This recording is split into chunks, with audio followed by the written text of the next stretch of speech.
नमस्कार, मैं हूं नैन्सी द्विवेदी और आप देख रहे हैं निष्पक्ष दैनिक खबर। दिल्ली से सामने आई ये घटना देश को झकझोर देने वाली है।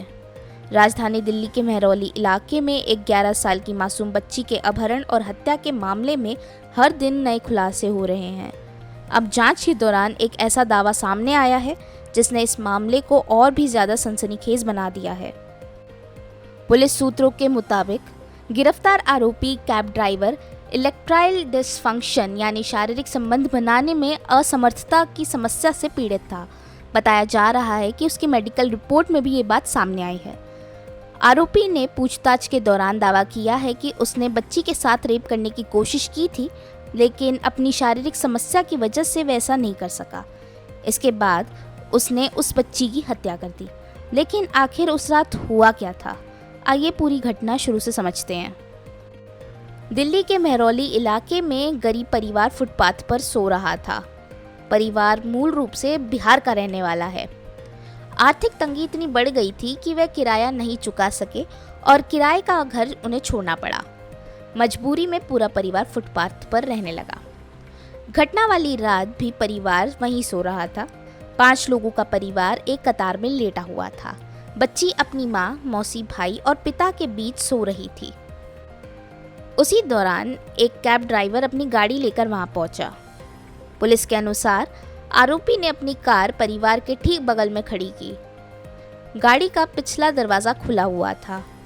इसके बाद आरोपी ने सो रही बच्ची को गोद में उठाया और अपनी गाड़ी की पिछली सीट पर लेटा दिया।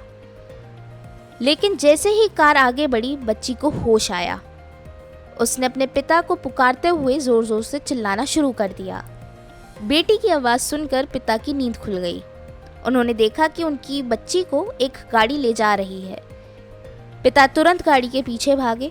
उन्होंने आरोपी को रोकने की कोशिश की और यहाँ तक कि डंडे भी फेंके, लेकिन आरोपी तेज़ रफ्तार में कार लेकर वहाँ से फरार हो गया। अंधेरे में पिता को सिर्फ इतना दिखाई दिया कि गाड़ी की नंबर प्लेट पीली थी। इससे अंदाज़ा लगाया जा सकता है कि वह एक कमर्शियल टैक्सी थी।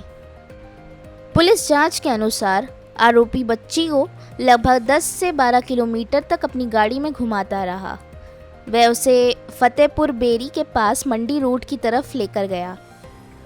पूछताछ में आरोपी ने दावा किया कि उसने गाड़ी की पिछली सीट पर बच्ची के साथ दुष्कर्म करने की कोशिश की, लेकिन कथित तौर पर वह ऐसा नहीं कर सका। इसके बाद उसने बच्ची को धमकी दी कि अगर उसने शोर मचाया या किसी को कुछ बताया तो उसके गंभीर परिणाम होंगे। फिर आरोपी बच्ची को फरीदाबाद और गुरुग्राम सीमा के पास स्थित एक सुनसान जंगलनुमा इलाके में ले गया। वहीं पर उसने उस बच्ची की हत्या कर दी। लेकिन हत्या के बाद भी आरोपी नहीं रुका। पुलिस के अनुसार उसने शव को छिपाने के लिए उसे पत्थर के ढेर के बीच में दबा दिया ताकि किसी को उसकी जानकारी ना मिल सके। इस अपराध को अंजाम देने के बाद आरोपी वापस गुरुग्राम में अपने किराए के घर में पहुंचा। वहां पे उसने अपने कपड़े बदले। सबसे चौंकाने वाली बात यह है कि कुछ ही घंटों बाद वह फिर से सामान्य जिंदगी जीने लगा और कैब ड्राइवर के रूप में काम पर वापस लौट गया, मानो जैसे कुछ हुआ ही ना हो। इधर पुलिस बच्ची की तलाश में जुटी हुई थी। जांच के दौरान पुलिस ने इलाके के कई सीसीटीवी फुटेज खंगाले। दुकानों, सड़कों और आसपास के कैमरों में मिली वीडियो के आधार पर गाड़ी का रूट ट्रैक किया गया। एक एक सुराग जोड़ते हुए पुलिस आरोपी तक पहुंच गई। आखिरकार 24 जून को आरोपी को गिरफ्तार किया गया। लेकिन गिरफ्तार के बाद कहानी में एक और मोड़ आया। पुलिस आरोपी को क्राइम सीन पर ले गई ताकि घटना का पुनर्निर्माण यानी क्राइम सीन रिक्रिएट किया जा सके। इसी दौरान पुलिस का दावा है कि आरोपी ने भागने की कोशिश की।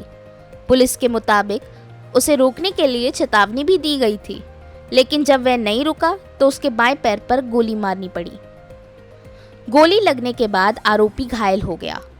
बाद में पुलिसकर्मी उसे अस्पताल ले गए, जहां उसका इलाज किया गया। इस घटना की तस्वीर भी सामने आई, जिसमें आरोपी घायल अवस्था में दिखाई दिया। पुलिस के अनुसार आरोपी का नाम बाशु कुमार सिंह है और वह बिहार के खगड़िया ज़िले का रहने वाला है। वह पिछले लगभग 5 वर्षों से दिल्ली में रह रहा था। साल 2023 में कैब ड्राइवर बनने से पहले वह सिक्योरिटी गार्ड के तौर पर काम करता था। जांच में ये भी सामने आया है कि उसके खिलाफ बिहार में पहले से 5 आपराधिक मामले दर्ज हैं। इनमें हत्या की कोशिश के 2 मामले भी शामिल बताए जा रहे हैं, यानी आरोपी का आपराधिक इतिहास पहले से मौजूद था। अब इस मामले में कैब एजेंसी कंपनियों की भूमिका भी जांच के दायरे में आ गई है। दिल्ली पुलिस उन 3 बड़ी कैब एजेंसी कंपनियों को नोटिस भेजने की तैयारी कर रही है जिसके साथ आरोपी जुड़ा हुआ था। पुलिस ये जानना चाहती है कि आरोपी का ऑन बोर्डिंग कैसे हुआ, उसका पुलिस वेरिफिकेशन किस तरह किया गया और क्या उसकी आपराधिक पृष्ठभूमि की ठीक से जांच की गई थी। इस घटना ने एक बार फिर कई गंभीर सवाल खड़े कर दिए हैं। क्या सार्वजनिक स्थानों पर रहने वाले गरीब परिवारों की सुरक्षा के लिए पर्याप्त इंतजाम है? क्या कैब एजेंसी द्वारा ड्राइवरों का वेरिफिकेशन सही तरीके से किया जा रहा है?